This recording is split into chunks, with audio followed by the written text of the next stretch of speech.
Ļaviņās vasaras zaļums ir visur. Tas reibina, sauc un vilina. Nolīst silts lietus pār dārzu valstību un Daugavas krastu rakstiem. Pilsētā aiztur elpu, jo atkal ir gatava laimīgiem smiekliem, čalām un atkal satikšanās skurbumam. Visa kā ir tik daudz, gaidu, ilgu, sapņu un cerību. Nedēļas garumā, no Jāņiem līdz Pēteriem, mūsu mazajā zaļajā pilsētā virmo svētku prieks un izskan atzīšanās mīlestībā savai pilsētai.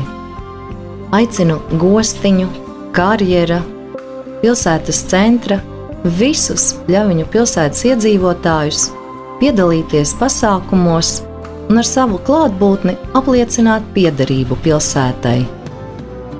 Atvērsim plaukstas un noķersim svētku sajūtu, lai skanīga un skaista mūsu pilsētas 85 gadu jubileja. Sveicu visus Pļaviņu pilsētas iedzīvotājus mūsu kopīgajā dzimšanas dienā. Pļaviņu novada domes priekšsēdētāja Gunta Žilde.